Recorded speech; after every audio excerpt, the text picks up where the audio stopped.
that all men are created equal. Black Man Thinkin. Freedom is never more than one generation away from extinction. We didn't pass it on to our children in the bloodstream. The only way they can inherit the freedom we have known is if we fight for it, protect it, defend it, and then hand it to them with the well-taught lessons of how they in their lifetime must do the same. Black Man Thinkin. Anytime you throw your weight behind a political party that controls 2/3 of the government, and that party can't keep the promise that it made to you during election time, and you are dumb enough to walk around continuing to identify yourself with that party, you're not only a chump, but you're a traitor to your race. Black Man Thinkin. If we lose freedom here, there's no place to escape to. This is the last stand on earth. And this idea that government is beholden to the people, that it has no other source of power except the sovereign people, is still the newest and the most unique idea in all the long history of man's relation to man. Whether we believe in our capacity for self-government or whether we abandon the American Revolution and confess that a little intellectual elite in a far distant capital can plan our lives for us better than we can plan them ourselves. Black Man Thinkin. In this present crisis, government is not the solution to our problem. Government is the problem. Black Man Thinkin. Stanley Levy, Black Man Thinkin, here on the dominant force in Internet conservatism, TalkAmericaRadio.us. Also WDDQ, Talk 92.1 FM in Valdosta, Georgia, WJHC, Talk 107.5 North Florida Talk Radio, FreedomInAmericaRadio.com, and WLBB News Talk, AM 1330 and FM 106.3 in Carrollton, Georgia. Well, we have another illegal immigrant caravan on our hands. This one has made it to Mexico, had all kinds of issues at the border with Guatemala, which is, interestingly, Mexico's southern border. But now we seem to have overcome that, and they're on their way still here. How many of you recognize that this is not the first time we've dealt with this situation? We've had these before. For example, there was one that was somewhat significant back in 2016. All right, now to a Team 10 investigation. A new surge in immigrants headed to the San Ysidro border. Dozens of people from countries all over the world rushing to make it here to the United States. Team 10 investigator Adam Rakusin joins us live on this story. And Adam, you're hearing this is just the beginning of all this. Yeah, we spoke with Haitians who are now inside of the United States, dozens staying at a ministry right here in San Diego. They tell me their trip here took months, and thousands more are on the way in search of a better life. Gathered around dinner tables, groups of Haitians, newly welcomed to the United States, celebrate their newfound freedom. Jean Ronnie stepped through the doors of the San Ysidro port of entry on May 31st. This is why I come here, because I think that here can help me to have a better life. A native of Haiti, Jean spent the past few years living in Brazil, but life hasn't been easy. But work in Brazil, you do not get paid pretty well. Jean set his sights on the United States, a 2-month trek following this route through South and Central America into Mexico, ending at the San Ysidro border crossing. The trip was really difficult because, you can even get killed. Jean traveled with a pack and some clothes, but very little money. When he finally made it to the U.S. border, Jean says this is what he was told. There are lots of you, or people from Haiti, inside, so now there's no place for you. You have to stay out. But just a few days later, immigration officials allowed him to cross into the U.S. He says he's just one of thousands of Haitians trying to get here. A source provided Team 10 with these photos, saying they were taken inside the port, showing people trying to get into the U.S. lying on the ground, some covered in emergency blankets, belongings scattered. U.S. Customs and Border Protection tells Team 10 recently they've seen an uptick in the number of Haitians arriving at San Ysidro, but haven't verified these photos. Jean says after he was processed, he was given a court date with an immigration judge and legally welcomed into the U.S. Yeah, I just walked out of the door. They just let me go outside. For 2 weeks, I think we already take care of 200. Jean Elise runs the Haitian Methodist Church of San Diego. We provide them shelter, you can see, and food, clothing. Elise says most only spend a few days in San Diego before moving to other U.S. cities.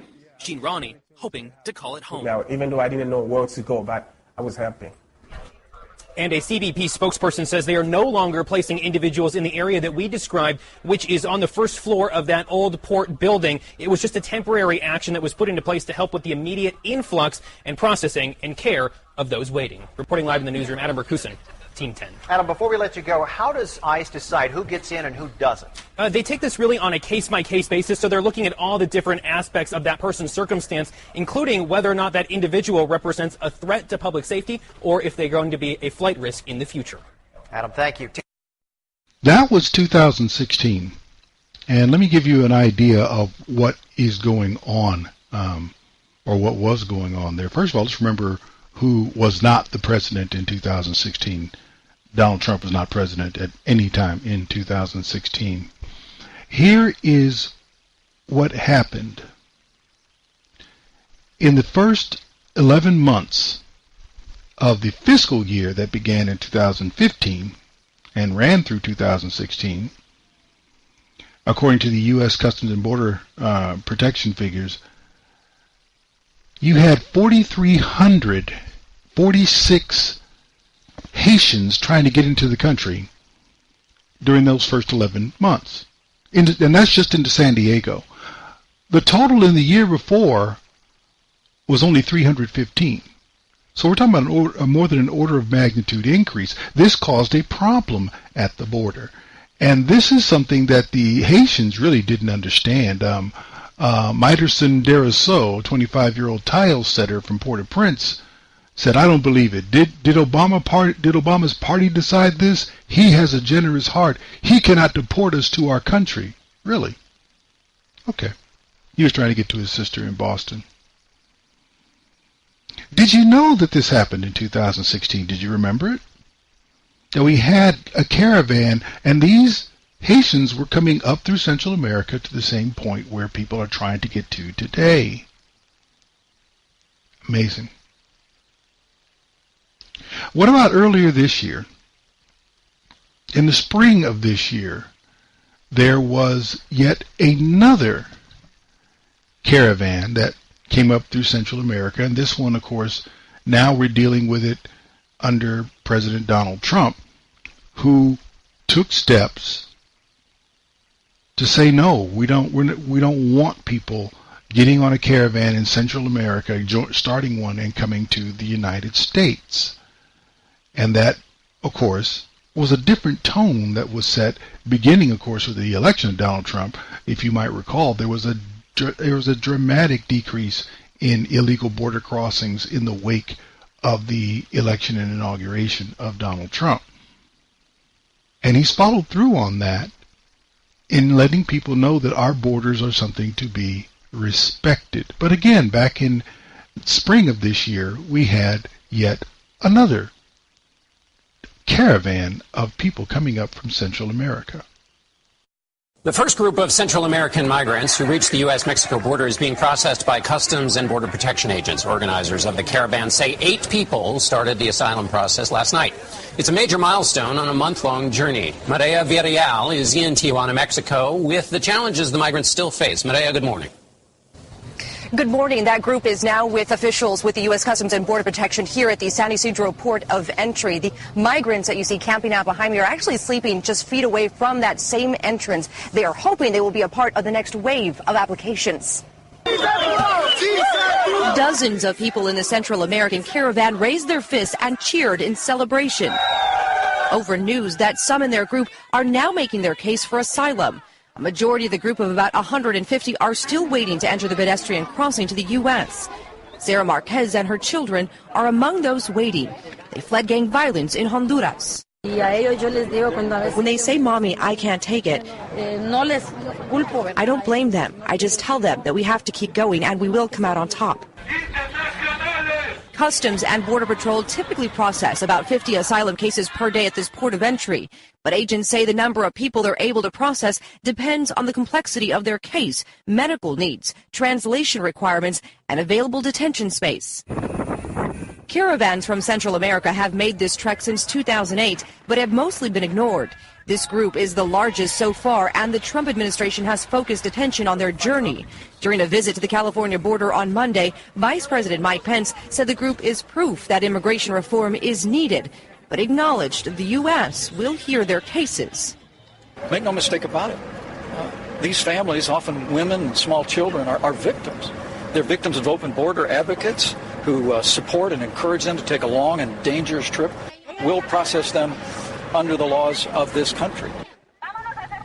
The Department of Justice has filed criminal charges for illegal entry against 11 immigrants that were found in the United States within 5 miles of the U.S. border crossing. For those that are still here behind me, sleeping for now and waiting, this city has become sort of a community, this tent city community, and basically they tell me they are here, they are waiting, and they are in it for the long haul. Nora?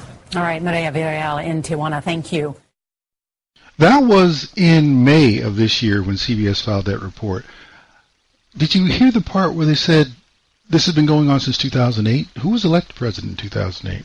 This has been going on since 2008. You can read elsewhere where the Mexican government, you considered this an annual event, just a caravan running through their country of people trying to get to the United States. In short, Mexico was not even securing their border as long as people were trying to head here. Isn't that interesting? Bless their hearts. We really don't understand. You got to remember something. And what we're seeing now, and what we saw back in the spring, and even what we talked about back in 2016, nothing compared to the roughly 200,000 people who were arrested at the border in Texas's Rio Grande Valley during the spring of 2014.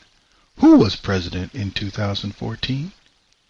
Please explain to me how it is that Donald Trump, who actually says that we should deal with the border situation, is any less compassionate than the man who arrested almost 1/5 people. And all these people, many of them were coming from Central America, and they were women and children. This is what we're talking about here. The issue has been going on for a while. Donald Trump is simply stepping up to the plate as the U.S. president, saying, no, our country is not to be used as the dumping point for everyone in other countries who can't make it work there. You got a problem with that? I don't. But apparently the media does. France 24, the English-speaking version, filed this report on the 19th of October. Guatemala City and the vanguard of the migrant caravan. The youngest and strongest have made it here first. Many more trail far behind. Thousands of Hondurans are fleeing the violence and hunger of Central America. All have the same goal: head north towards the US. I mean, we don't want to leave our country because we want to do it. It's because there's nothing here for us. Crime also forces us to leave. The US president thinks otherwise. Donald Trump claims the caravan itself is full of criminals and has asked authorities in Honduras, El Salvador and Guatemala to stop it. So far, to little effect, despite threats from Trump to slash their aid. The migrant caravan has since swelled to some 3,000 people after leaving the crime-ridden city of San Pedro Sula in Honduras last Saturday. Now the US president has gone even further, putting Mexico in his crosshairs. In addition to stopping all payments to these countries, which seem to have almost no control over their population, I must, in the strongest of terms, ask Mexico to stop this onslaught, and if unable to do so, I will call up the US military and close our southern border. A warning that did not faze Mexico's foreign secretary, who pointed out the US's upcoming midterm elections. The truth is that we understand the political moment which the United States is in and put President Trump's statements in that context, and we do not negotiate or do diplomacy through Twitter. Mexican officials have signalled that Hondurans won't be allowed to enter as a group, and will have to either apply for refugee status or show a passport or visa, something few have. No visa. They don't have visas. How are they getting through all these other countries with no visa? How are they getting through Mexico with no visa? Only because they are going to the United States. Isn't that interesting? I mean, you really remember this. This has been going on since 2008. These people pay a lot of money, and I guarantee you somebody is also helping fund them on their journey. Who? the progressives and the globalists who do not like the United States and want to see individual liberty in this country disappear. One of the easiest ways to do that is to flood the United States with people who have no allegiance to the values of this country. They don't even speak the language. As you said, well, we got to worry about translation. You know what? One of the things that used to be a goal of people who were coming to the United States was actually to speak English so they would be able to fit in immediately and go on about their business. I guess that's gone now. And the interesting thing here is I was reading, there was an article that I read from WGN-TV, and it spoke about the caravan of migrants breaking the fence, the border fence between Mexico and Guatemala. They had a fence. They didn't have a wall. They had a fence. One way or another, we will pass, they chanted. Chanted? Wow. Young men tugged on the fence, finally tearing it down. Must not have been much of a fence. Prompting the huge crowd of, or is that just mob behavior? Prompting the huge crowd of men, women, and children to rush past and over the bridge. We are going to the United States. Nobody is going to stop us. Wow. Is this what you consider acceptable? I don't. Now, Democrats know that people who violate immigration laws in other countries will not respect American laws that protect the American people. They're not going to respect those laws. They know that.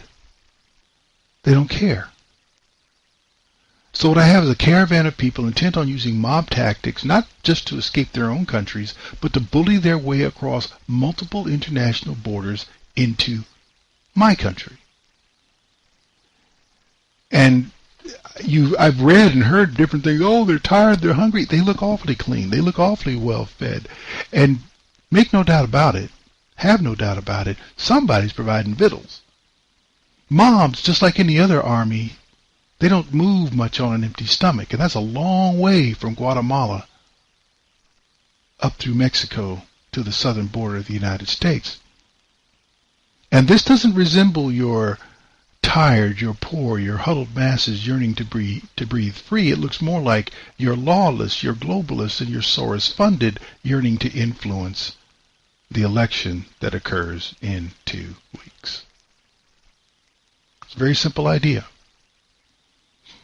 Globalists, progressives, and the Democrat Party hope to force Trump to shed blood. Make no mistake about it, they want to see bloodshed at the southern border so that they can have a better chance at winning in the midterms.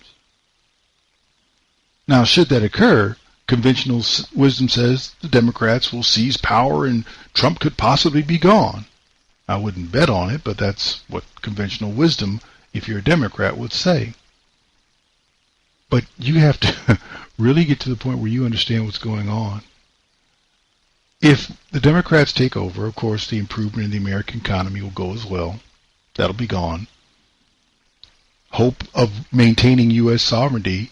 I mean, let's be honest. If you're going to give it up to a bunch of unarmed vagrants and allow them to invade your country when they're carrying no weapons at all, what do you think is going to happen when people recognize that you can't stop an unarmed group of people? And then the folks who really dislike your country decide it's time to mount an invasion. You've already shown that you can't stop the unarmed. You have no hope against folks who have guns. And let's not forget how many guns the Obama administration already let walk into Mexico. You guys got to really understand what's going on.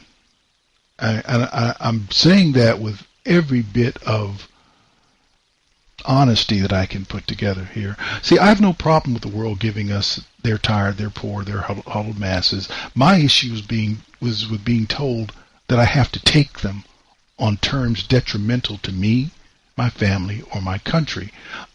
I'm not with that. And I'd rather harm all the world's children than allow the world to do damage to my own. Stanley Levy, Black Man Thinkin'. We'll be back right after this.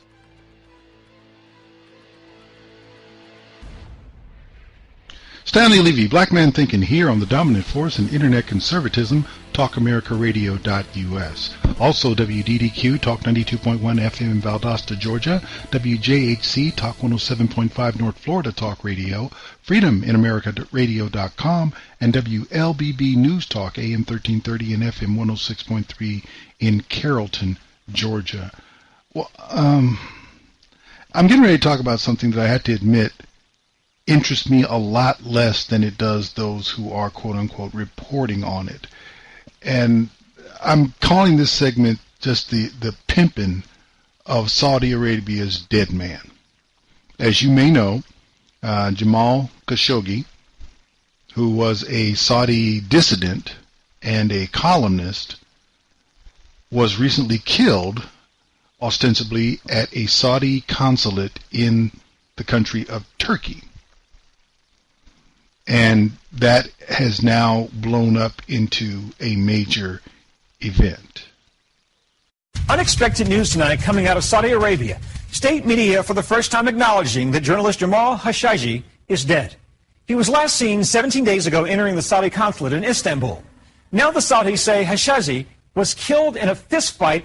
18 Saudi suspects are now in custody for the slaying, and several top intelligence officials, some with close ties to the Crown Prince, have been fired. Tonight, President Trump called it, quote, a good first step. I would have to say they have been our ally. We've had great relationships with them. This is a horrible event.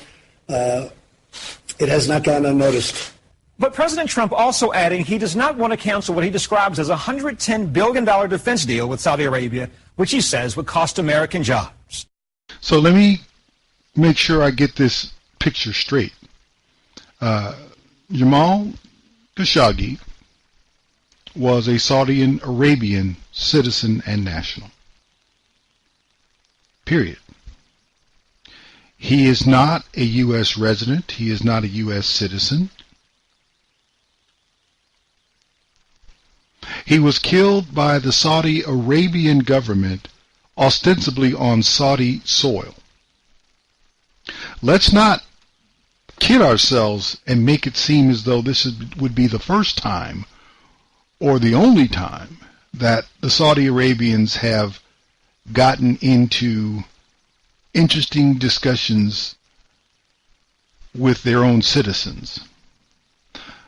Explain to me, why do I care? I do not care if the Saudis choose to abuse their citizens that on their soil because those citizens choose to criticize the members of a monarchy. That's a monarchy over there. You want to speak against the king, you take your chances. You don't like that, then leave the country, get citizenship in another country, and keep your mouth off of people, because I'm sorry, Saudi Arabians still have enough money to reach out and touch you no matter where you go. The Saudi Arabian government holds no terror for me. I'm not Saudi. Do I want my government to do business with other governments who would kill their citizens for being dissidents? Please explain to me what governments I would have left to deal with outside of perhaps Israel. I can't go to Russia. Can't go to Germany. Can't go to France. Can't go to Italy. Who can I go to where I cannot find a credible claim that someone has died at the hands of their government for criticizing it? Let me know who that is. There are people who will say that the American government has killed its own citizens for dissent. I find that one a little bit harder to believe, but they try to make their case. Let me say it again. Why do I care what the Saudis do to one of their citizens who took his life in his own hands by complaining against the government in the first place? I don't. I'm not going to. Of course, CNN has a different take. Fareed, on the 21st of October, right at the day after the ABC News report that I just played, he went into detail about why this is so important. The barbaric murder of Jamal Khashoggi tells us something important about Saudi Arabia, but it also tells us something important about America. First, Saudi. As has often been noted, Khashoggi used to be part of the Saudi establishment. Although not a member of the House of Saud, he was well-born and well-connected. I met him first 14 years ago. He was one of the people who assisted me when I spent a week in Riyadh and Jeddah. Khashoggi was then working for Prince Turki Al Faisal, the longtime head of Saudi intelligence, who then became ambassador to Britain and would later become ambassador to the United States. Yet Khashoggi was, even in those days, a liberal and a reformer, though always moderate and incremental in his approach. He worried that too much reform would be disruptive. He said, "We do not want to break the society." Watching Crown Prince Mohammed bin Salman's approach today, a mix of authoritarianism and real reforms, Khashoggi became more critical, but was never a radical.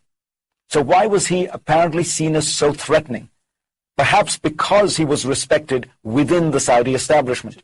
Consider what Harvard's Tariq Massoud told me just last week. To see him run so afoul of that establishment, or run afoul of the monarchy, suggests that there is a deep cleavage within that establishment.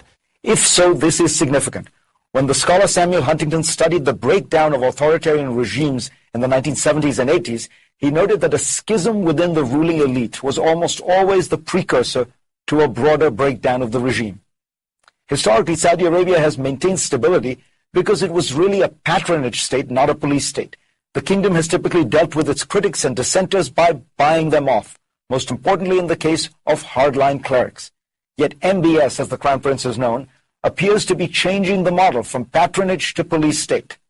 He has mixed economic, social, and religious reforms with an ever-tighter grip on power, shaking down businessmen, imprisoning activists, targeting news platforms, and now, it would seem, executing a columnist.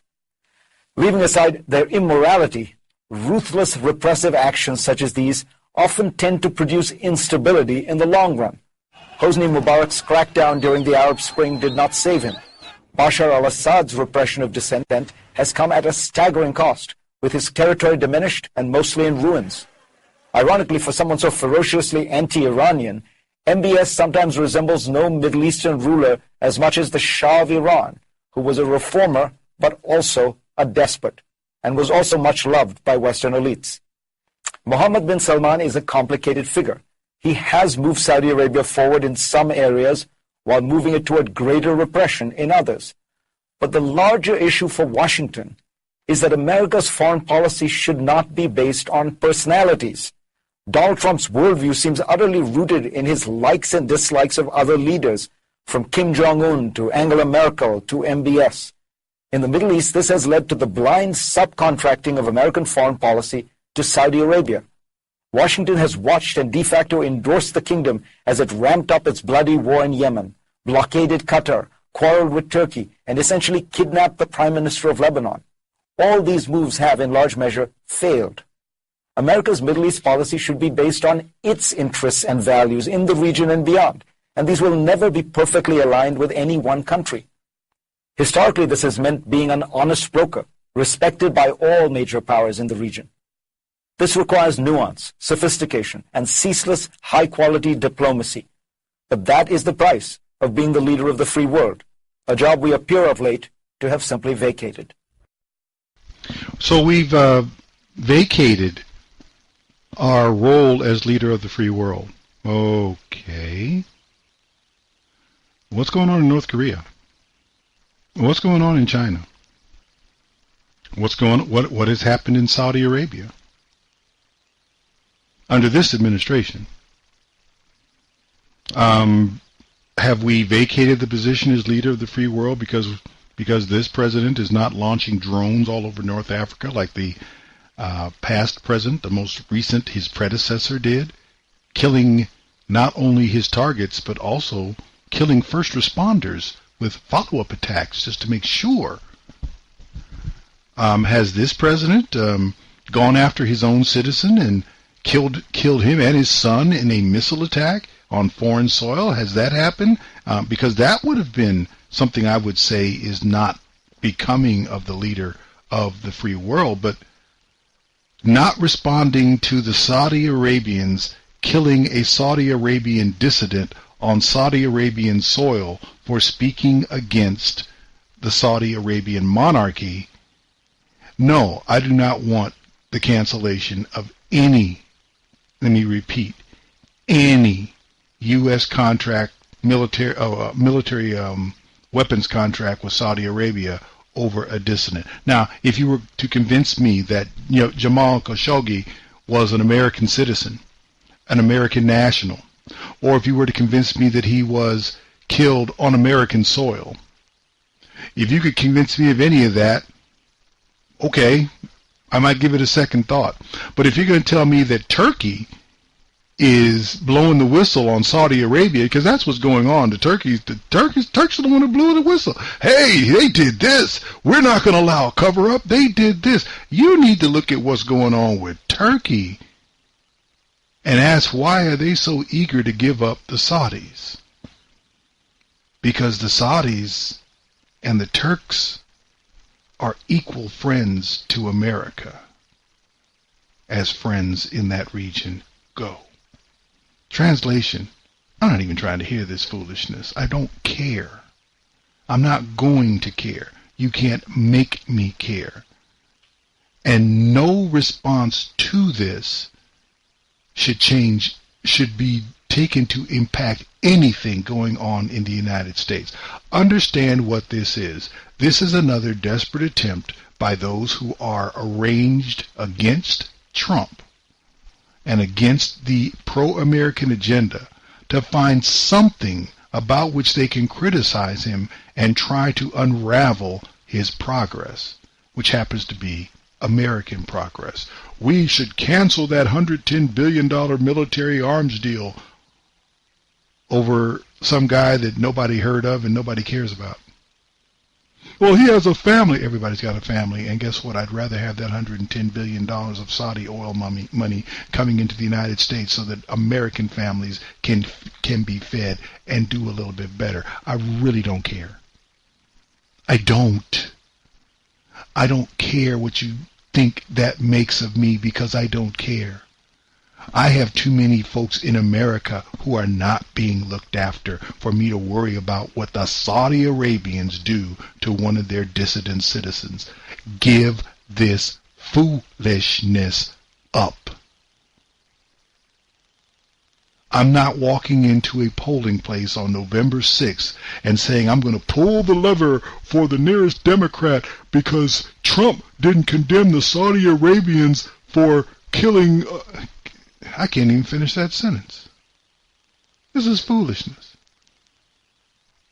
The media, the American press, and the international press to some extent, is out here pimping the death of this Saudi Arabian and trying to say that, you know what, Donald Trump, if you don't stand up against this, you're some type of fraud. Really? Can I ask you guys a question? Where were you in 2012 when Ali Mohammed al-Nimr was arrested for participating in protests during the Arab Spring, and his sentence included beheading and crucifixion? Where were you? Well, did anybody go to Barack Obama and said, if you don't stand up against this, the United States has abandoned its leadership? Really? I'm not going for this. I'm not going for this okie doke. Stanley Levy, Black Man Thinking. We'll be back right after this.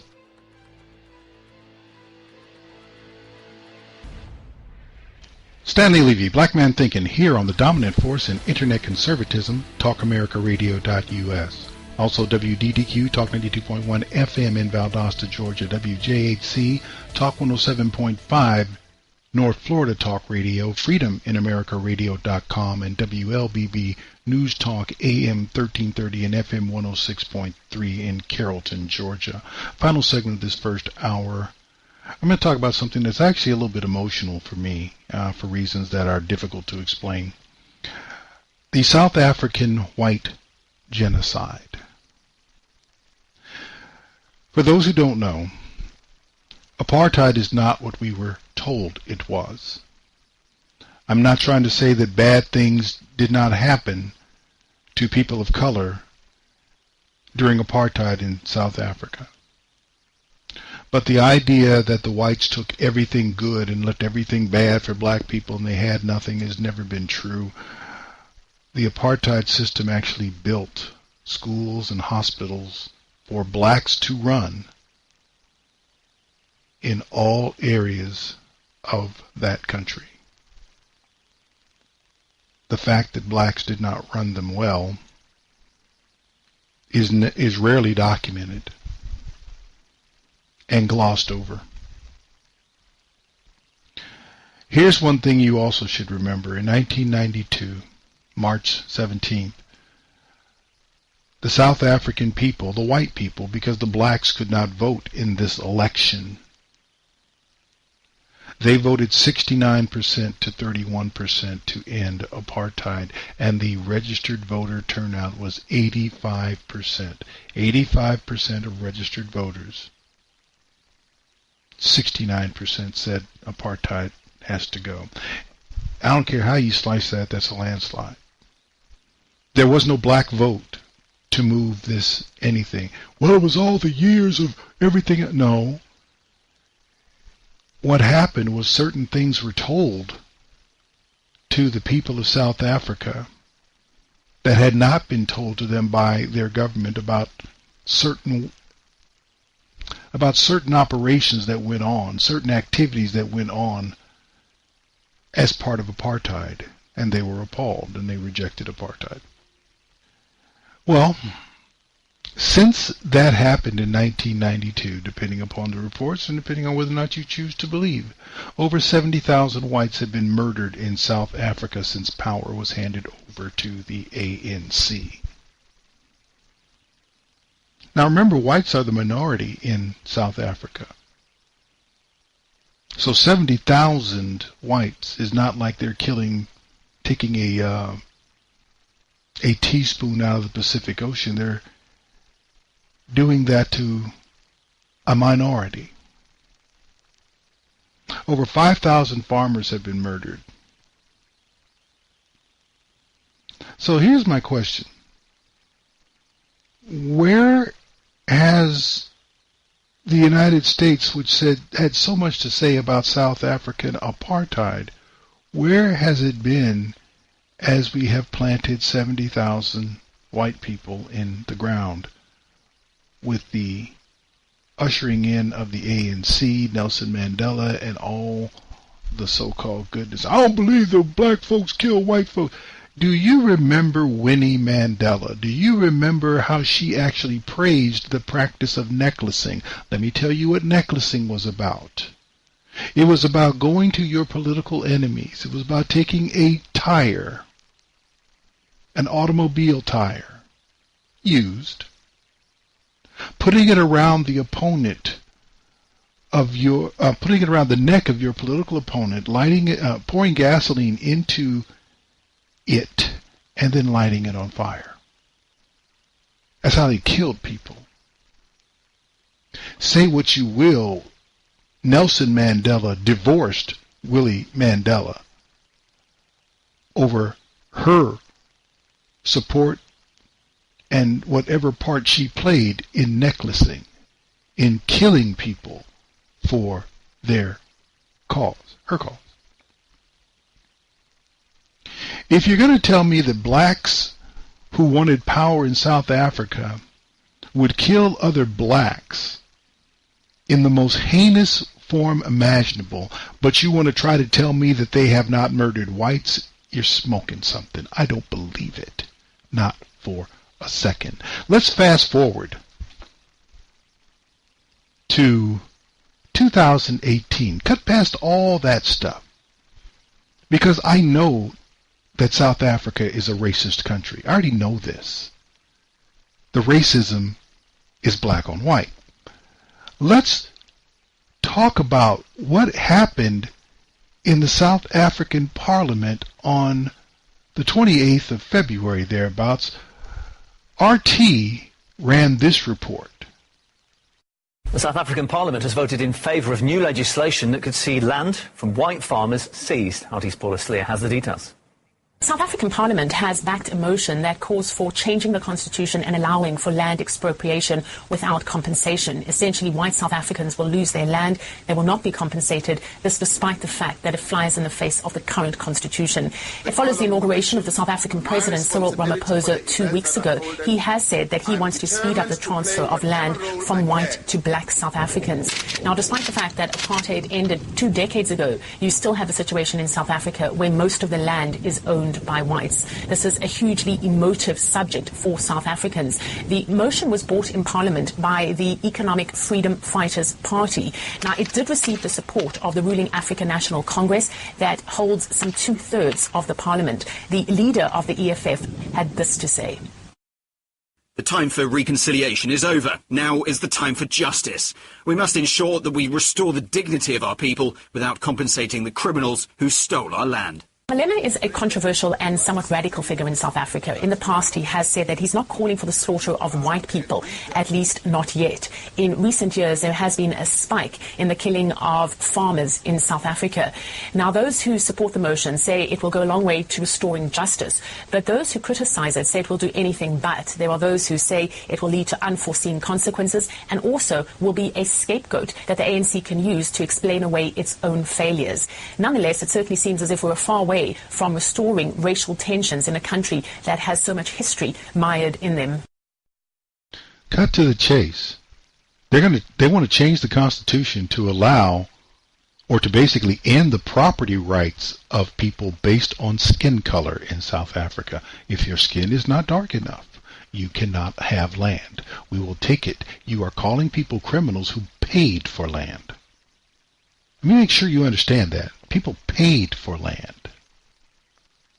White folks bought the land.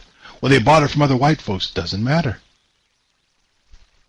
They bought the land. They didn't steal. They have a receipt. Tucker Carlson, ran a story about this, which resulted in a tweet from Donald Trump.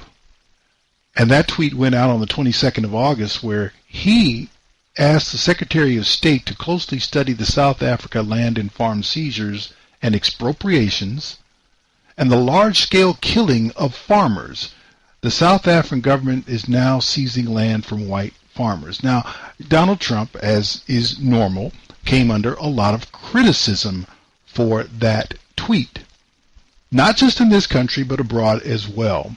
Tucker Carlson went back on the air on the 28th of August in this year and had this to say. So we've got an update from South Africa for you. According to news reports, the South African government has withdrawn its farmland redistribution bill less than a week after we on this show reported on the story. The South African government hated our segment and said so. They also hated President Trump's response to it. He tweeted out a response. They'd counted on not being criticized, particularly from America. The story, though, is far from over. Politicians in South Africa are still planning to seize land without compensation on racial grounds. In fact, it seems to be underway. South African media report that one of the first farmers on the list is a man called Johan Steenkamp. He owns a game preserve. Now, apologists for the South African government, and there are many in our media, say that the point of seizing land is to redress historical injustices, and there have been a lot of those in South Africa. But that doesn't apply here at all, and in a lot of these cases, but specifically this one, it does not apply. Steenkamp didn't steal his farm from anyone. In fact, he says he bought it legally 21 years ago. That's significant because 21 years ago, apartheid was over. Nelson Mandela was president at the time. But the government is taking it away from him anyway because he's the wrong color. Western liberals support this. Barack Obama supports it. So does British Prime Minister Theresa May. So does pretty much our entire ruling class and our news media. They're all in favor of collective punishment based on race. And that is the real story here. Much bigger than what's happening in South Africa. The West's response to it. It's terrifying. It is terrifying. What you have is a country using a democratic process to institutionalize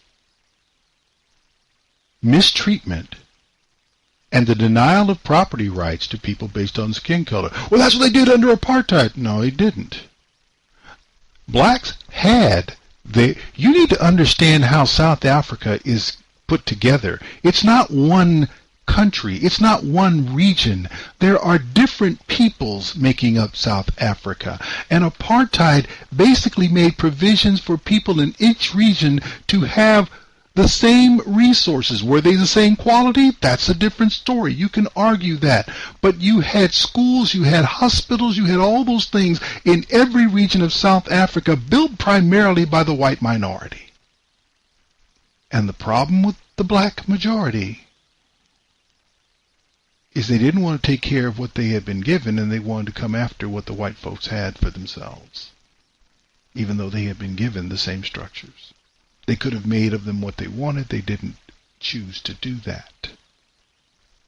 It's kind of like being here in our own urban areas where black folks want to complain about what white people have, but there are schools and there are hospitals in the black areas the black people treat like crap, and therefore they operate in the same manner.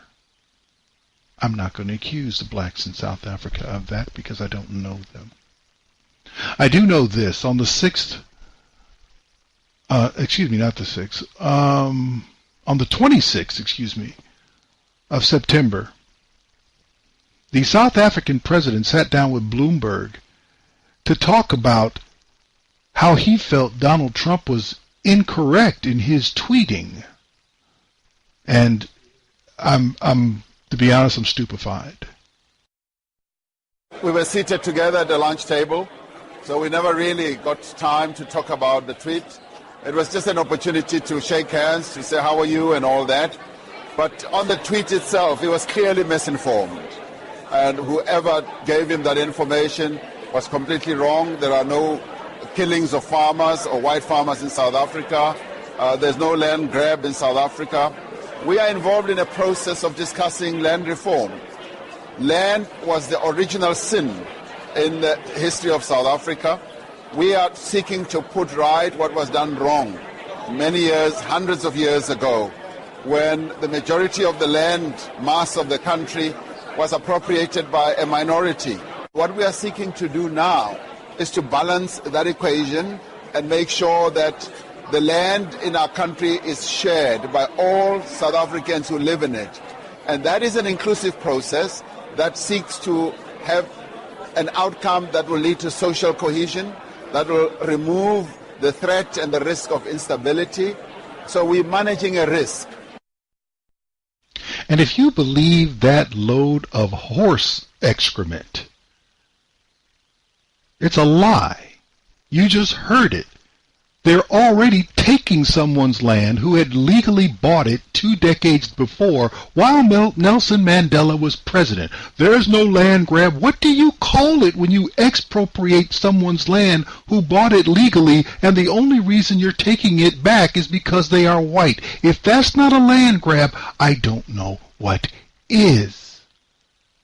Oh, and he said there's no killing of white farmers in South Africa. Why don't you tell that to the South African Broadcasting Company or Corporation who filed this report in October of 2017? Have gone up and 4 farmers were killed nationally this week alone. In the Northwest, 11 farmers have been killed since January this year, and farmers and organized agricultural groups have called on government to intervene. An issue with dire food security effects. It's estimated one farmer feeds 1,600 people each day. AfriForum and TLU say 70 farmers have been killed since January. This was a once vibrant dairy, farmed by Dave and Bernadette Hall. In 2012, Dave was shot and killed. His wife, Bernadette, was severely assaulted.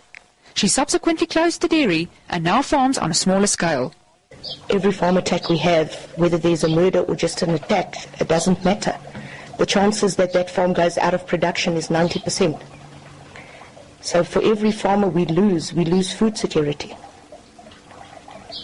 The government really needs to start waking up and realizing what's going on in South Africa. Police Minister Fikile Mbalula announced a task team with Agri SA to combat farm killings. but experts criticize the lack of manpower and resources. The challenge is implementation, and for that we need the cooperation of all the role players, and we have to concentrate on the responsibilities of the police in terms of the Constitution and what they are supposed to do as well. But he said that we were reactive because we need to prevent them. They must not happen at all. Anytime they call me as the provincial commissioner to give leads and we work together. I can also say thank you very much to all the farmers, because with the recent attacks of the cash in transit in Bukonbu Perima, last week we were able to make arrests in Freiburg, and it was due to the assistance of the farmers with the lookout of the suspected vehicles. Meanwhile, calls across social media for South Africans to wear black on Monday to unite against farm murders. Nicolene Smallman, SABC News, Potchefstroom. The President of South Africa is lying through his teeth. He says there's no land seizures.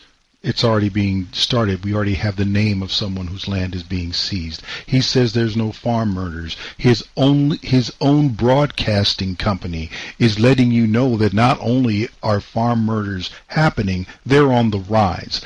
There is a problem in South Africa. There is a minority that is being systematically expunged, either killed or removed or being denuded of property rights. The same thing that was not even happening on the scale that people want to believe under apartheid is now happening under the democratic South Africa that you all clamored for. If you thought apartheid is wrong, then this is worse. And you're not doing a thing about it because you're hypocrites. You're not going to say anything about it, and particularly black people in the United States who honestly will come out and say they think whites in South Africa deserve this. You know what? Then you deserve to be shot in the street as you claim to be by the police for no reason. You're lying about that, and you're lying about South Africa because you know nothing about it. And the politicians who want this, it's very easy to see why. The type of democracy that South Africa is building cannot be maintained, and those people will be reduced to slaves and serfs as soon as they complete their heinous genocide. You better wake up. And I'm going to turn this over to my good friend Ron Edwards, and after that we'll be back with hour 2 of Black Man Thinking. Bitterness, a recipe for disaster. Hello, I'm Ron Edwards. On today's page from the Edwards Notebook, for decades, hordes of haranguing bitter complainers have been making a lot of noise about problems both real and mostly imagined. In fact, complaining has become an industry where dummied-down bitter enemies of liberty, like Way Out Waters of California, who sustain her power by taking advantage of government school-indoctrinated voters who still think it's fine and dandy to follow around even elderly people and harangue them, or attack Christian patriots who simply gather to pray for our republic. But to what end? Has the quality of life improved for those whose sole purpose in life is to complain and moan to high heaven about either slavery, capitalism, or Trump?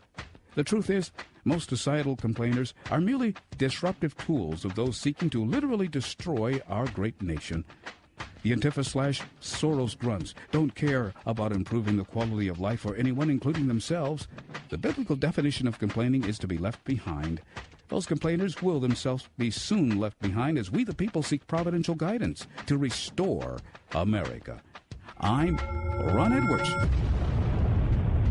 Join me Fridays at 4 p.m. Eastern, 1 p.m. Pacific on SHR Media and AmericaMatters.us, and on Sunday midnights on Talk America Radio Network. Ron Edwards, the new voice of America. Sponsored by the Tri-County Liberty Coalition. I have a dream. One day, this nation will rise up, live out the true meaning of its creed. We hold these truths to be self-evident, that all men are created equal. Black Man Thinkin. Freedom is never more than one generation away from extinction. We didn't pass it on to our children in the bloodstream. The only way they can inherit the freedom we have known is if we fight for it, protect it, defend it, and then hand it to them with the well-taught lessons of how they in their lifetime must do the same. Black Men Thinkin. Anytime you throw your weight behind a political party that controls 2/3 of the government, and that party can't keep the promise that it made to you during election time, and you're dumb enough to walk around continuing to identify yourself with that party, you're not only a chump, but you're a traitor to your race. Black Men Thinkin. If we lose freedom here, there's no place to escape to. This is the last stand on earth. And this idea that government is beholden to the people, that it has no other source of power except the sovereign people, is still the newest and the most unique idea in all the long history of man's relation to man. Whether we believe in our capacity for self-government or whether we abandon the American Revolution and confess that a little intellectual elite in a far distant capital can plan our lives for us better than we can plan them ourselves. Black Men Thinkin. In this present crisis, government is not the solution to our problem. Government is the problem. Black Men Thinkin. Stanley Levy here with Hour 2 of Black Men Thinking on the dominant force in Internet conservatism, TalkAmericaRadio.us. Also WDDQ, Talk 92.1 FM in Valdosta, Georgia. WJHC, Talk 107.5 North Florida Talk Radio. Freedom in AmericaRadio.com, and WLBB News Talk AM 1330 and FM 106.3 in Carrollton, Georgia. Let's open up this second hour talking about Lie-watha, or whom the president has called Pocahontas, as well as some others, pejoratively referring to Senator Elizabeth Warren of Massachusetts. I believe President Trump at one of his rallies basically called her out and said, you know what, if you can demonstrate that you are Native American, I'll give I'll give $1 million to your favorite charity, because he doesn't believe she's Native American at all or Indian at all. I believe she claimed to be Cherokee, which is very interesting. On the 15th, the results came out, 15th of October, the results came out. NBC was almost beside itself with glee as they reported. Tonight, calling his bluff after relentless taunts by President Trump over Senator Elizabeth Warren's claims of Native American ancestry. They call her Pocahontas. Pocahontas. Warren is now answering, her campaign releasing a DNA analysis stating there is strong evidence the senator had a Native American in her family going back 6 to 10 generations. Today, President Trump was dismissive. Who cares? Who cares? And asked if he sees it as a sign Warren is serious about challenging him in 2020. I hope she's running for president, because I think she'd be very easy. Warren's move comes after the president posed a hypothetical scenario where he mused about squaring off with Warren in a debate, saying he'd ask her to prove her bloodline. I will give you $1 million to your favorite charity, paid for by Trump, if you take the test that it shows you're an Indian, you know. But this morning, denying he's on the hook for any donation. I didn't say that. I think you better read it again. And later today, while in Georgia, Mr. Trump clarifying there are some conditions. I'll only do it if I can test her personally. Okay, that will not be something I enjoy doing. And when the president was pressed on whether he owes Warren an apology for stereotyping her as Pocahontas, she owes the country an apology. Late tonight, Warren firing back, tweeting President Trump is attacking her because he's scared, as she looks ahead to her next political chapter. Wow, they got Trump on the ropes. She went to the experts and got herself a DNA test and published the results, and there is strong evidence that she has a Native American ancestor. What the heck does that mean anyway? Okay.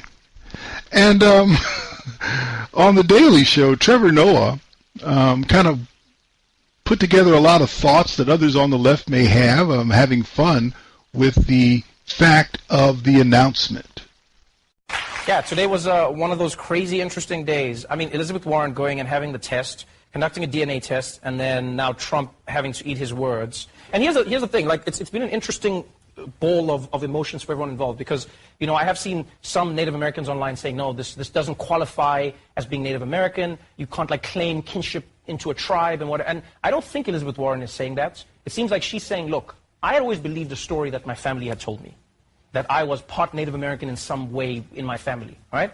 And I may have claimed that and been proud of it, but I know I wasn't basing it off a lie. And Trump was like, no, you're lying. You just want to say that to get cachet. And so she took the test, and then people were like, oh, but she took the test in private and then came with the results afterwards when it proved her point. I was like, yeah, that's what you should do. I mean, like, let me tell you something. I remember even when I was a virgin, I would go for HIV tests because I was paranoid. And then I wouldn't tell anyone when I was on the way there. But when I come back, I'll be like,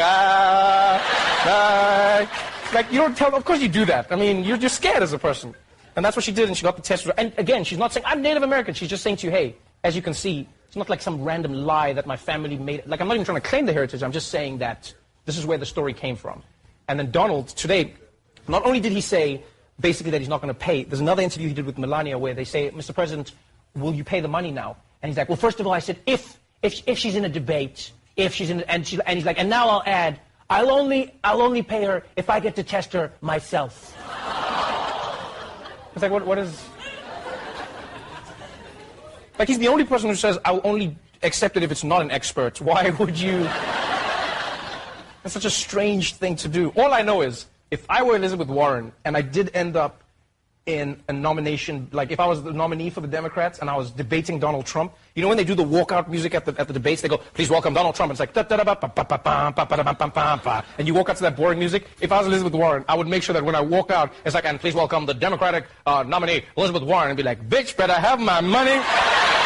Now, see, now by Jay, pay me what you owe me. Don't act like you forgot. Gotta admit, that's kind of funny. Anyway, so they had fun, but you notice they were hedging their bets. Well, you know, she didn't really say she was... Yes, she did. She did say she was Indian. She did say she was Cherokee. She put it in writing to get an advantage for a teaching assignment at Harvard University. Don't say she didn't really say that. She did say it. As loudly as you can. Give me this and use as part of my criteria and part of my qualifications for this the fact that I am part Cherokee. Yeah. Well, the Cherokee Nation got hold of that information, heard about her report, her results, and Time Magazine had the Cherokee Nation Secretary of State, I believe a gentleman named Mr. Chuck Hoskins, he had this to say about the good senator's heritage. The problem with the DNA test is that it proves nothing of relevance to whether a person is a citizen of an Indian nation, a member of an Indian nation. DNA at best can give you some indicators of some markers that indicate that you're related to somebody who lived long ago that may have lived in North and South America, may have been a native peoples of those continents. It's irrelevant to what it means to be a Native American in this country. That's based on a legal definition. Certainly every tribe has that in common, that we have some legal basis for our citizenship that we determine consistent with federal treaties. Just wholly unhelpful for any national leader to cling to DNA to determine or to establish that they're Native American in this country. Wait a minute. So there's a legal definition. There's a legal blood percentage that you have to qualify. And the Cherokee Nation Secretary of State just basically called BS on Elizabeth Warren. You ain't one of us, chica. You ain't in this group. You know what? It's an Indian thing. You wouldn't understand. I find that just fascinating. And the momentum got worse, and the reason it does, as always, is because, as Winston Churchill said, a lie gets halfway around the world before the truth can put its trousers on. And the problem is the truth did finally get its pants on, and when you found out what was going on with Elizabeth Warren, it was not pretty. In what might be a preview of the 2020 presidential election, Democratic Senator Elizabeth Warren of Massachusetts attempted to draw first blood with a DNA test to prove her Native American ancestry. She immediately came under fire from the president and the Cherokee Nation. Here's Ed O'Keefe. In a series of early morning tweets, President Trump called Democratic Senator Elizabeth Warren phony and a complete and total fraud, continuing his frequent attacks on Warren's assertion that she's part Native American. They call her Pocahontas. Pocahontas! Pocahontas! Today, Mr. Trump cited criticism by the Cherokee Nation, saying even they don't want her. The tribe denounced Warren's decision to take a DNA test as inappropriate and wrong, and said she's undermining tribal interests. I'm not enrolled in a tribe, and only tribes determine tribal citizenship. I understand and respect that distinction, but my family history is my family history. In a video released by her Senate campaign yesterday, Warren spoke with a DNA researcher. What do the facts say? The facts suggest that you absolutely have a Native American ancestor in your pedigree. But the report suggests she's just a fraction Native American. And it may not quiet critics who believe she unfairly used her heritage to advance her career at Harvard Law School. Republican senators have mocked her announcement. I'm going to take a DNA test. So she's less than 1/10 of 1%. I think I can beat her. Warren is running for re-election next month and is also preparing for a potential 2020 presidential campaign. But some in her own party have questioned the timing of her DNA announcement. Former Obama campaign manager Jim Messina tweeted, "Why 22 days before a crucial election? Why can't Dems ever stay focused? And they'll need to stay focused to unseat the incumbent president. His re-election campaign just announced it's raised more than $100 million. A big haul so early before 2020. I hope she's running for president because I think she'd be very easy. This is just stupefying. What they went out and did was get an expert who lied for her. Period. The Daily Caller went out and ran an article, and I'm going to use this because it kind of follows on with what you heard in that last clip from Senator Lindsey Graham. Does Elizabeth Warren have statistically less Native American blood than the average white American? According to a comprehensive study by the Genetic Literacy Project, the average European American has 0.18% Native American heritage. And the majority of them are not claiming that they're Indian. Elizabeth Warren doesn't have 0.18. She has 0.09. She has less. She has basically half the Native American heritage as any average redneck walking around in Mississippi. She's got half the Native American heritage of the average cracker in Florida. She lied through her teeth. Now, is that going to keep her from winning her re-election in Massachusetts? Oh no, of course not. They don't care. Democrats.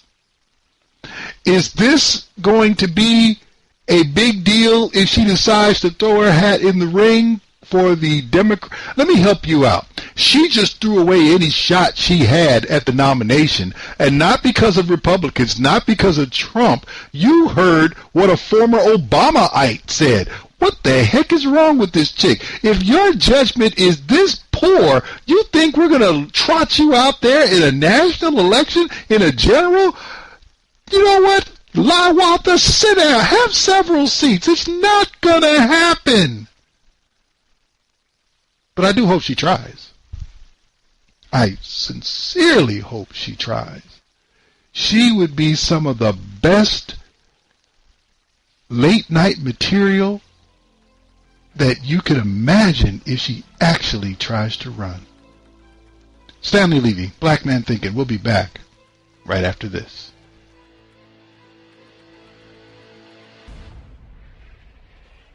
Stanley Levy, Black Man Thinking, here on the dominant force in internet conservatism, TalkAmericaRadio.us. Also, WDDQ, Talk 92.1 FM in Valdosta, Georgia, WJHC, Talk 107.5 in North Florida, FreedomInAmericaRadio.com, and WLBB News Talk AM 1330 and FM 106.3. Here's just a news story that caught my interest, and it just made me chuckle. This was on Fox. I know how some people feel about Fox. Don't really care. Headline news, HLN fires big-name hosts, cuts 3 live shows in drastic overhaul at CNN's sister network. So, Carol Costello, Ashley Banfield, and Micaela Pereira are gone as part of a complete programming overhaul. As was first reported by Mediaite, CNN executives announced the changes during company-wide meetings at their headquarters in New York, Atlanta, and LA. HLN, formerly known as Headline News, has struggled to maintain an identity in recent years and has been plagued but with constant rebranding and programming shakeups. Let me translate that for you. Nobody wants to watch this foolishness. The network, once famous for its news ticker and constant updates, eventually pivoted to true crime and investigative programming before adding a handful of live CNN-style studio shows, all of them headed by women. I just added that last part. The latest change eliminates all live programming other than Morning Express with Robin Meade and the daytime show On the Story. Wow. Oh, the Robin Meade show is going to run for 6 hours. Wow. And then the other one, On the Story, is going to run from noon until 3. After that, they're going to run tape programming exclusively for the remainder of the day without any live primetime shows. No live programming during prime time. They are conceding prime time. There will no longer be an active, a live production going on in LA or New York, as the remaining shows, both of them, are housed in Atlanta. HLN finished 49th, number 49th most watched primetime network on basic cable. They finished behind Animal Planet. They finished behind VH1. They finished behind Oxygen. Ain't nobody watching Oxygen. And they finished behind the Lifetime Movie Network. My goodness. CNN Executive Vice President Ken Jotz detailed the changes in a memo to staffers that was obtained by Mediaite and confirmed by Fox News. He told his staff that the cable news landscape is dominated by politics, and HLN's live news shows have not benefited from this trend given our story mix. So they're shutting down 2 of their 3 live production studios and getting rid of 3 of their 4 female anchors. This, you know what this sounds like to me? This sounds like the WNBA without an NBA willing to just carry them along for a tax break. That's what it is to me. Because nobody's watching the NBA either, but the NBA keeps carrying the girls along. It gets a tax break, and it gets Me Too movement points, I guess. And if you were to hear ESPN tell it, these girls could compete with LeBron James and the Golden State Warriors. The truth of the matter is, a lot of pro teams go out and get high school and college boys to practice against because they know that they can't prepare themselves by playing other women. Amazing. HLN went out and got 3 high-powered females, and they were going to carry the network all the way to the bottom of the ratings. This is rich. This is absolutely rich. Why do I love it? Because there has been a focus in the quote-unquote Me Too movement of replacing male on-air talent. You've seen it happening. Make an accusation, going after some guy and then putting some woman in his place. The issue seems to be that works better if you're going after an established show that was put together by a man. The woman might be able to carry it for a little while, but over at HLN, what they did was they brought in a bunch of women. They weren't replacing men. This was going through, you know what, you guys are going to save us, and it's news programming. It's all on you. And nobody wants to see them. Let me tell you why the Me Too movement will fail at its core. Because it is being co-opted by those who simply want to replace men. They do not want men in any positions of power or influence. They don't.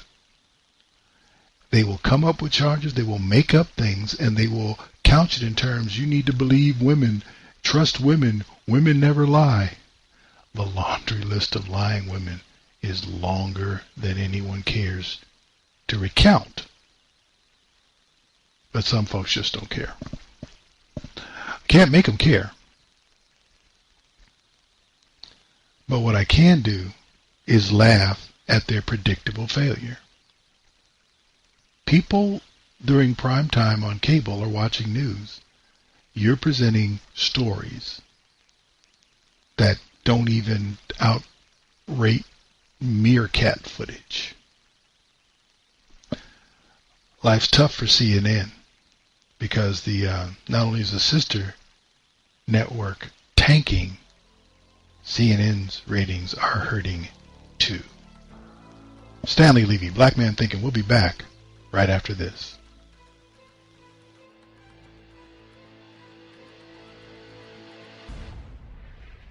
Stanley Levy, Black Man Thinking, here on the dominant force in internet conservatism, TalkAmericaRadio.us. Also, WDDQ, Talk 92.1 FM in Valdosta, Georgia, WJHC, Talk 107.5, North Florida Talk Radio, FreedomInAmericaRadio.com, and WLBB News Talk, AM 1330 and FM 106.3 in Carrollton, Georgia. Well, you may recall Stormy Daniels decided to come after Donald Trump after, it's interesting, let's go back. There is an alleged affair, one-night stand, or whatever you want to call it, that people believe occurred between her and Donald Trump. It was interesting in the fact that both parties signed letters saying, no, this didn't happen. It wasn't just Trump. It was also Stormy Daniels, which is not her real name. And, of course, Miss Daniels is a pornographic actress. So it's not that she's ashamed of having some man she doesn't know penetrate her. She does it for a living, or did. But when it came to this guy, he made sure the extraordinary step was taken to declare that, no, this didn't happen. I say it didn't happen. And she also put it in writing that it didn't happen. Now, why she would do that, if it wasn't the case, I don't know. Now, she was also paid $130,000, and some might say, well, you know, that's your obvious reason. Somebody paid her $130,000. I said, well, you know, there's definitely validity to that. If she had not signed the letter beforehand, there was no guarantee that there was money, and Donald Trump himself did not pay the money. His lawyer paid it, and all reporting that I've seen has said that Michael Cohen made that payment to Ms. Daniels without the president's knowledge or permission. He didn't say pay her. You know. Anyway, this goes down, comes up, you know, this goes down way back when, comes up during the election campaign, and doesn't move the needle. Donald Trump is elected. So he says he's grabbing people by their private parts. That didn't matter either, because that happened 11 years before the election. Nobody cares. People don't have the highest moral opinion of Donald Trump to begin with, so the fact that a porn star alleges that he was with her, that's not shocking anybody. So if you were not on the Trump bandwagon before you found out that a porn star may have slept with him, this wasn't going to affect you, particularly when it happened 10 years prior to the election. Who cares? Nevertheless, she didn't give up, partly because of the Me Too movement. You know, that phenomenon, which is bogus. But like I said, this started with an affair, and it should have ended in 2011 with the non-disclosure agreement, which she's trying to get out of now in court, and a $130,000 payment. Here is the issue. After he became president, her story was worth a whole lot more money than Michael Cohen had paid her. And so she wants to get out of the agreement. Now, along the way, Donald Trump called her out about false statements she had made because she claimed to have been threatened and etc. I find that just interesting. Fox News back on April 30th talked about the lawsuit that she filed against Donald Trump for effectively calling her a liar. Fox News alert, adult film actress Stormy Daniels filing a federal lawsuit today accusing President Trump of defamation.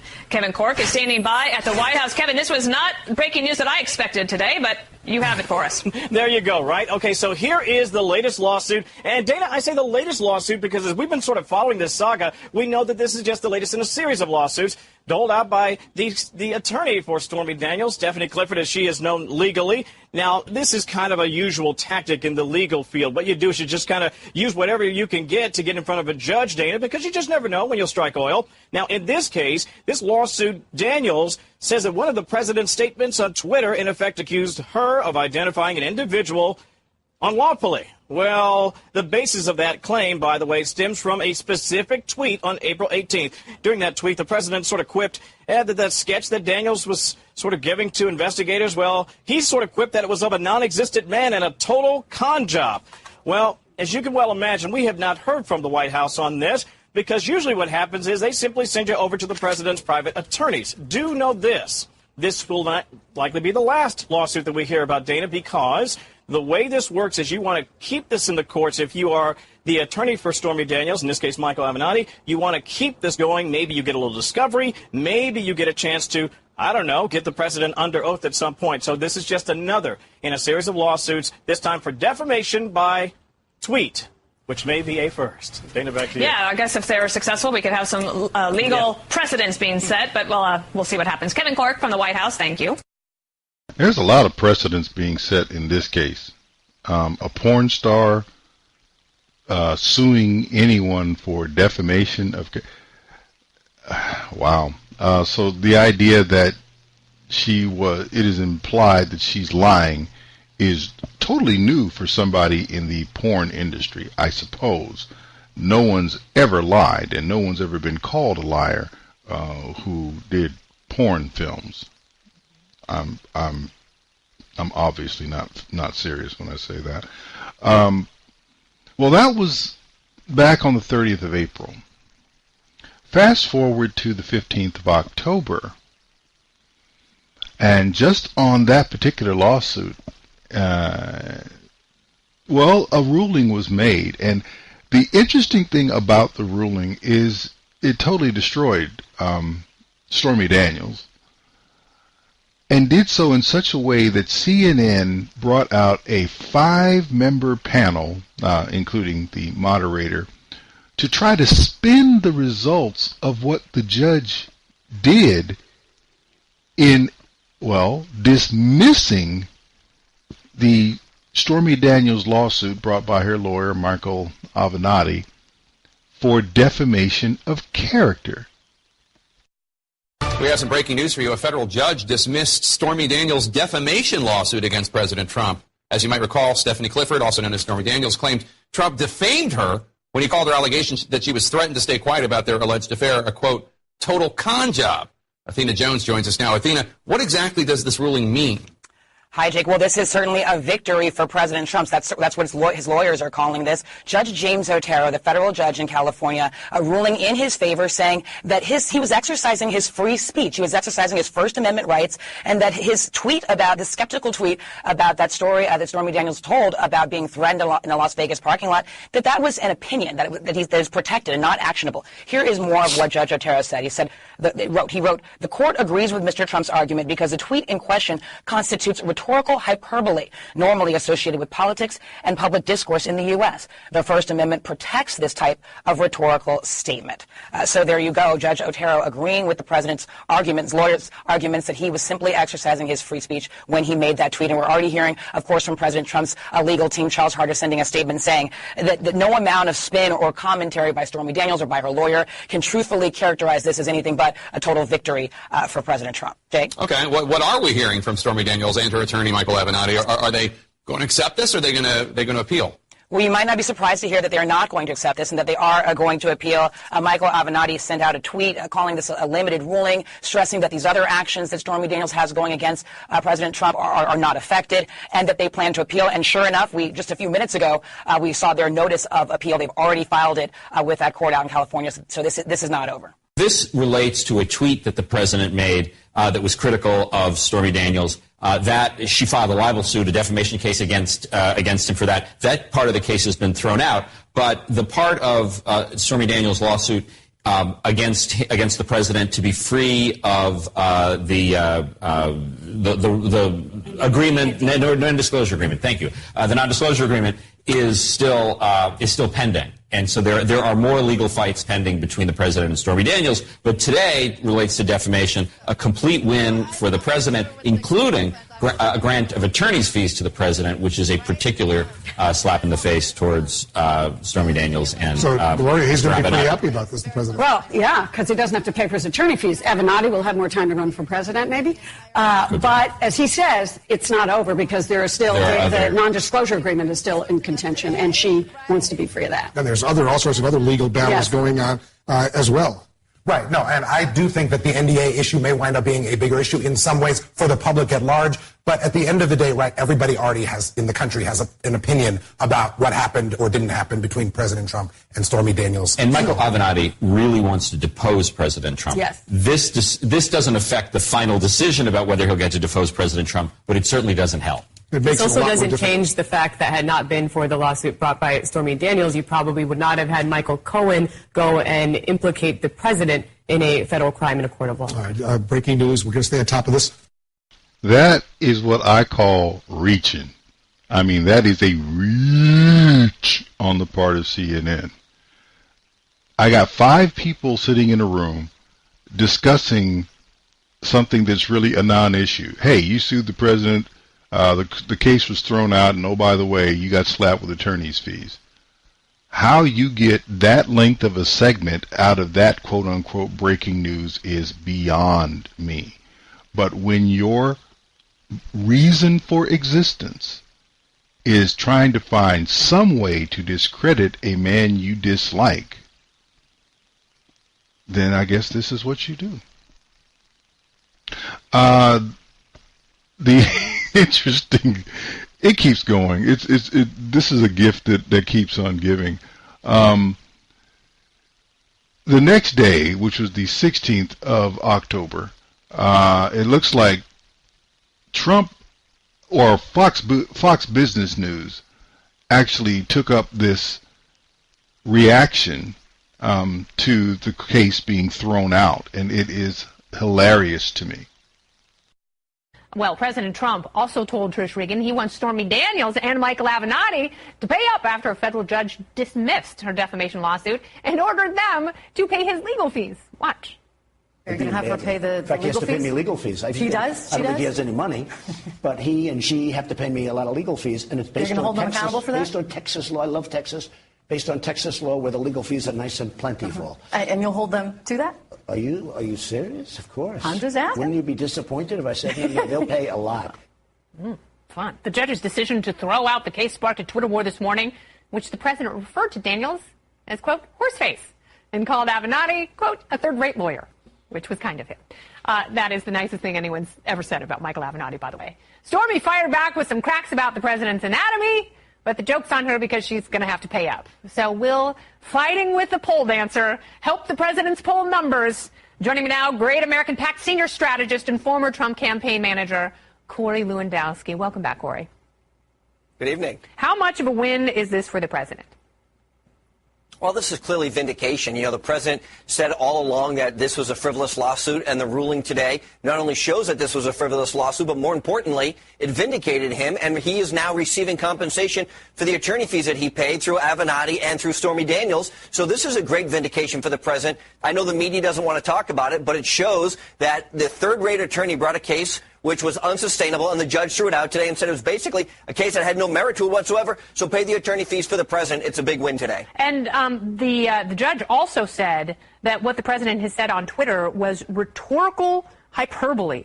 That is great news, not only for the president, which could be very helpful to him in several of his legal cases. It's also a win for the First Amendment, because according to this judge, that very rhetorical hyperbole is protected under that glorious amendment, which is the first one. Well, and it should be. Look, the only people that are monitoring Twitter and stopping, conservatives from talking on Twitter is Twitter itself. So every time they don't like something that is tweeted, they find a way to block it for their content. But what it comes down to is this judge said exactly what we already knew, which is you have a right to express yourself. It's the freedom of the First Amendment that you've used. This president does not use an official government Twitter account that he took over or started when he became the president of the United States. This is the same Twitter account he had as a private citizen, as a candidate for office, as the president-elect, and now as the president. It's his own Twitter account. It's his own ideas. He's not making policy on this Twitter account. And so he has a right to free speech like every other American does, and that's what the judge saw today.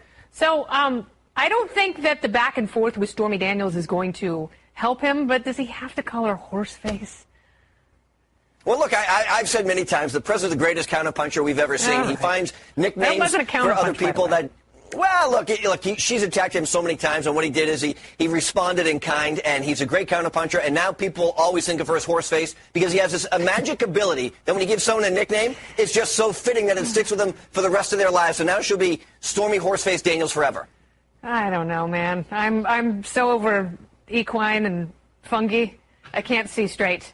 Corey Lewandowski, thank you very much. Horseface. It's amazing. The actual tweet that went out on the 16th of October from Donald Trump, federal judge throws out Stormy Daniels' lawsuit versus Trump. Trump is entitled to full legal fees. In other words, your lawsuit was frivolous, and it was so frivolous that you should pay the man for the trouble you caused him. Fox News. Great, now I can go after Horseface and her third-rate lawyer in the great state of Texas. She will confirm the letter she signed. She knows nothing about me, a total con. Look, this is about Stormy Daniels trying to pimp her story that she slept with the president for more money, because before he became president, the most she was going to get for it was what Michael Cohen paid her, which was more than it was worth. Now she wants more money. This is part of the Me Too conspiracy, by the way, to have all men removed from power if their thoughts or actions regarding women are not what leftist women want. Even if you're a porn star. The interesting thing to me is to watch all the upright moral women who hate to see women being exploited jump on the bandwagon in support of a porn star who opens her legs for a living and does other things with other orifices on her body. She is the epitome of objectivization of women. She is the epitome of abuse of women. And she does it for money. And they're supporting her for one reason. She might be able to get Trump. Well, even if the non-disclosure agreement lawsuit goes forward, which it might, she's going to have a hard time dealing with this. And as far as Michael Avenatti is concerned, I'm beginning to wonder between his representation of Stormy Daniels and the floozies who were lying about Kavanaugh, whether or not his legal fees are even going to be picked up by George Soros anymore, because somebody's paying this dude. And and as Donald Trump said, his results, he's a third-rate clown. But this is interesting to me because just to have a federal court pimp slap you like that and have it be national news. Remember this, Stephanie Clifford, Stormy Daniels, whatever you want to call her, is a porn actress. You can't embarrass her. You can't defame her. And all this for her is another angle for her to try to get paid for, in one way or another, prostituting herself. She's going to be fine. Donald Trump apparently is going to be fine. Michael Avenatti? Not so much. Stanley Levy, Black Man Thinkin. We'll be back right after this.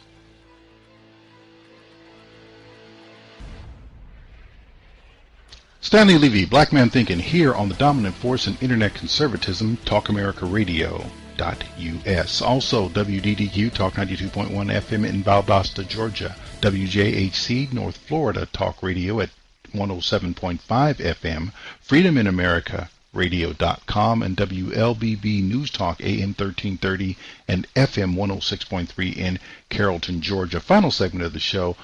This whole thing with bakers and homosexuals trying to impose themselves upon different countries by forcing Christians who happen to bake things to serve them in a way that causes them to violate their conscience and their faith is really getting out of hand. You might recall this from June of this year. The United States Supreme Court rules in favor of a Lakewood baker, saying he had the right to refuse to bake a wedding cake for a gay couple. That ruling tops our news. I'm Kelly Worthman. The court rules 7-2 in favor of Jack Phillips in the case that started back in 2012. We are covering Colorado first for you this afternoon, and CBS 4 investigator Brian Moss was at the oral arguments in front of the Supreme Court back in December. He's joining us now live from Masterpiece Cake Shop in Lakewood. Good afternoon, Brian. Kelly, it's a very busy Masterpiece Cake Shop as we take a look inside. Baker Jack Phillips inside right now. I spoke to him just a few minutes ago, and he told me it's a crazy day. The phone ringing off the hook, a lot of people congratulating him, giving him hugs, as you see right now on CBS 4. It was a 59-page opinion with Justice Anthony Kennedy writing the majority opinion. The court siding with Baker Jack Phillips, who owns this shop, and his refusal to craft a cake for a gay couple planning to get married. Phillips, the baker, refused to create a cake for the gay wedding, saying it would be contrary to his religious beliefs. The gay couple, Charlie Craig and Dave Mullen, said they were humiliated by that answer, believing it was discrimination, and that began the court case. In today's ruling, Justice Kennedy, who wrote the ruling, said the Colorado Civil Rights Commission was neither tolerant nor respectful of Phillips' religious beliefs. Phillips' lawyer said he's relieved and delighted with the decision, and the religious hostility has no place in society. At the bakery through the morning, customers showing up to express their support for Phillips and the ruling in his favor. The gay community needs to be treated with dignity and with respect. Discrimination in all forms is reprehensible. But as you'll note, that the courts said hostility towards religious freedom is inappropriate. Neutrality is the appropriate approach. And for that, I'm glad for the court's ruling. The ACLU, which represented Craig and Mullins, viewed today's ruling as narrow and based on specific concerns about the actions of the Colorado Civil Rights Commission. Supporters of Craig and Mullins have worried that this kind of a ruling might open the door to more discrimination. But you can see Masterpiece Cake Shop very busy today. A lot of supporters coming in, shaking hands, hugging Jack Phillips, and celebrating his victory at the Supreme Court. Covering Colorado first in Lakewood, Brian Moss, CBS 4 News. Thank you, Brian. I dare say that most of the country who is not the 3% that is homosexual didn't have a problem at all, and some of them, most of them I would imagine, even applauded the ruling that Jack Phillips should not be forced to make a cake just because a homosexual wants it. That's it. You will make my cake You will not refuse me service because I'm a homosexual, and that's what you're going to do. Well, you know what? I don't think homosexuality is right, and I do not want to celebrate it as part of my work because I don't think it's right and it goes against my faith. You're discriminating against me, and and your religion is wrong. I am really? Get out of here with that foolishness. Well, that is part of the Trump Make America Great Again campaign, which includes religious liberty. Now, don't get me wrong, religious liberty can go in bad directions as well. This isn't one of them. And the interesting thing to me about what I get out of that is, well, the ACLU says it was a narrow ruling, 7-2, and that's narrow. Oh, no, well, they were only talking about specific things with the Colorado Civil Rights Commission. That's what makes it narrow. Okay, because the margin definitely doesn't. Well, nevertheless, in June, Jack Phillips got a ruling that was the correct ruling for not just him, but for the entire country. And in August, not 2 months later, Colorado's homosexual community was after him again. Sued Colorado Governor John Hickenlooper and state civil rights officials, claiming Colorado has renewed its religious persecution in an investigation despite the Supreme Court decision. Yeah, Joe St. George joins us on the phone, our political reporter here at Fox 31, with more on this lawsuit, Joe, and the years-long saga that's been going on with this cake shop. What is new today? Well, the new thing is that really here we go again, Kirk and Megan. This time it's not about a gay wedding cake. It's about a transgender transitioning celebration cake in which Jack Phillips refused to make. This goes back to 2017. And in short, this was, to some degree, we expected Mr. Phillips to be challenged again in some capacity because the Supreme Court ruling was so narrow when it came out a few months ago. It didn't say that Jack had complete authority to do really whatever he wanted. It basically said, when it came out, the Supreme Court thought that the Colorado Civil Rights Commission in that one instance several years ago was discriminatory. This is a different instance, and now we see what is happening. We see the state of Colorado believing that he must serve a protected class, transgender individuals, and Jack Phillips disagreeing this morning, guys. So, Joe, I mean, is this a situation where someone was legitimately requesting a transgender cake, or is it someone who was picking a fight, for lack of better words? Well, with the Alliance Defending Freedom is the attorneys that's been representing Jack, and they have not named whoever was it, but they did say in their release this morning that it was a lawyer, an attorney. Now, that doesn't mean this was meant for it to be the next legal challenge, but it is interesting that they did label it an attorney, and we'll find out more throughout the day. We have been speaking with Jack Phillips' legal team, and they said they do anticipate to make him available for us, so we're hoping to have that for our later newscast today. But again, just reading through this again, it broke in the last few hours here. This is what Jack said to the state. He said he contends that he will not support a message that, quote, promotes the idea that a person's sex is anything other than an immutable God-given biological reality. So Jack's faith, here we go again, right? Deja vu, here we go again. Jack's faith doesn't really believe in the transgender process. As a result, he doesn't want to support this the same way his faith doesn't believe in same-sex marriage. By the way, Jack Phillips' faith is also mine. I don't believe in homosexuality. I don't believe in anything about homosexuality. I have no desire to support homosexuality in any way. That does not mean that I have anything against homosexuals. And in the case of Mr. Phillips, he already said, hey, we serve everybody. That's not the issue. If you come in and you want a cake, I'll give you a cake. If you want to come in and have me do certain things with a cake, that's a different story. Now, the interesting thing to me is he filed a lawsuit, as you just heard. He filed a lawsuit. Let me give you an idea of what this is about. The state of Colorado is arguing in federal court that despite the U.S. Supreme Court's recent ruling, the Civil Rights Commission can issue new discrimination charges against Christian Baker Jack Phillips because the panel's members have been replaced. Stop. Remember, what was ruled in June of this year was that the Colorado Civil Rights Commission was discriminatory in this specific instance against Jack Phillips. So what is the Colorado answer? Well, let's change all the members and go after him again. And now you can say it's a different instance. We don't have the same members. And let me help you guys out. You really don't understand how much those who lean left of center despise the Most High God. Phillips got a 7-2 ruling telling Colorado that it ignored his religious liberty. Now the state says our last group of religious bigots are gone. Our new religious bigots will discriminate against Christians more properly. So, federal government, you should allow us to use them to administer Mr. Phillips' rights.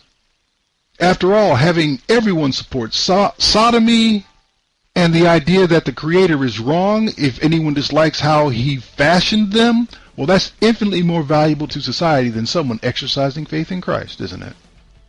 See, two things are obvious here. Colorado's idea of civil rights attacks Christianity, and Colorado's attacks on Christians will continue, at least for the short term. It sounds like something straight out of Jim Crow. Now, Negroes, we will agree with you that the previous members of the Citizens Council, the ones who wrote out the charter, were just some old Klansmen. But we got new members now. The sheets are still on the clothesline, and we ain't even cut holes in the pillowcases yet. They gonna follow that charter and do y'all right. All you gotta do is replace the word Negro with Christian, and you can see what's going on. You can't make this stuff up. You can, among other things, vote it out because an election is coming. But more importantly, you're not going to have a great nation if you're going to allow 3% of the population whose chosen lifestyle is decidedly immoral decide public policy. That needs to stop. And that's our show. God bless you. God keep you. And until next week, do take care. You've been listening to Black Man Thinkin' with your host, Stan Levy. Join Stan midnight to 2 a.m. That's late Monday night into early Tuesday morning. And find him on the web at Black Man Thinkin' without the G. That's blackmanthinkin.com.